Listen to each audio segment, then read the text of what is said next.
İstanbul'un kalabalığıyla yarışan bir sessizlik vardı bu evde.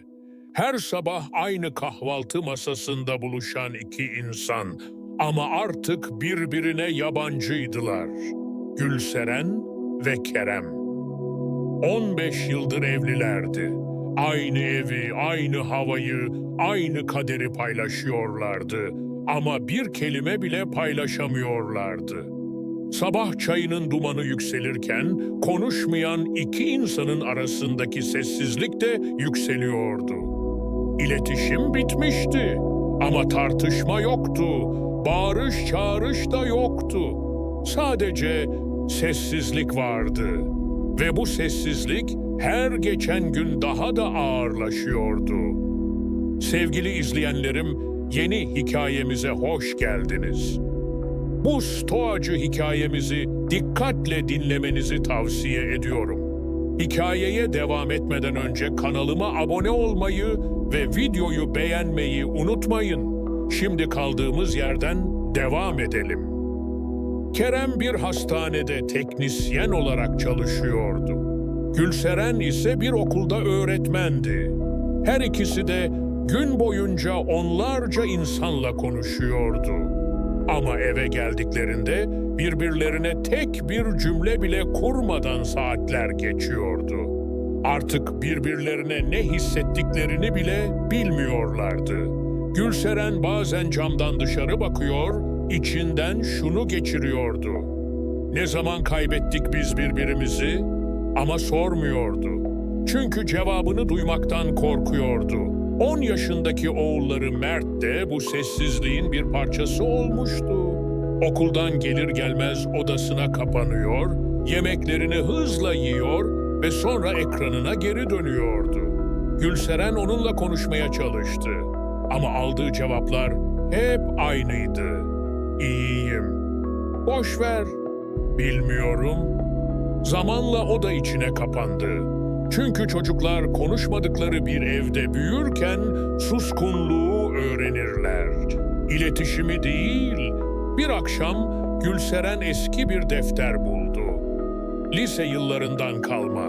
Kerem'le birbirlerine yazdıkları mektuplar vardı içinde. O zamanlar saatlerce konuşur, bir kelimeyi günlerce tartışırlardı. O zamanlar anlatmak için kelimeleri yarışa sokarlardı. Şimdi ise kelimeler unutulmuştu. Defteri Kerem'in önüne koydu. "Bak," dedi sadece. Kerem deftere uzun uzun baktı.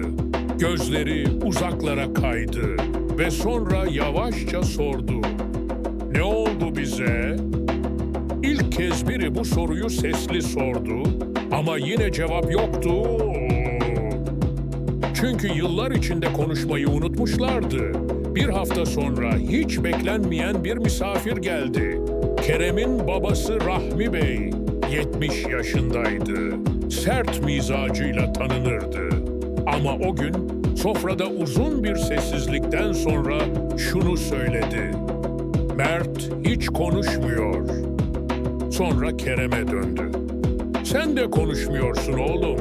Benim hatamı yapma. Annenle yıllarca konuşmadan yaşadık. Sandım ki susmak kavga etmemek demektir.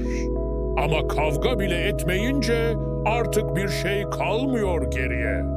En sonunda bir gün mezar taşına yazılıyor sessizliğin bedeli."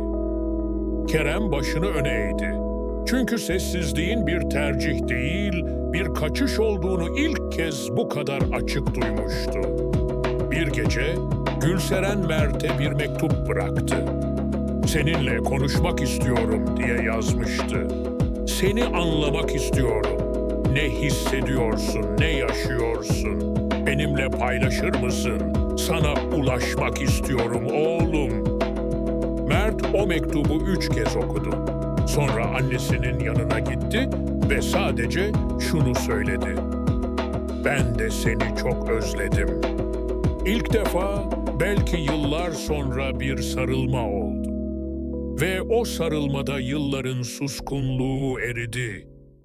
Bu hikayeyi dinlerken belki kendinizden bir şeyler buldunuz. Belki sizin de kelimeleriniz içeride çürüyor. Belki siz de sevdiklerinize anlatmak istediklerinizi bir türlü söyleyemiyorsunuz. İşte burada Stoacı felsefe devreye giriyor. Stoacılara göre hayatın büyük kısmı bizim kontrolümüzde değildir. Ama tepkilerimiz ve niyetimiz bizim elimizdedir. Yani bir insanla sağlıklı iletişim kurup kuramayacağınızı garanti edemezsiniz.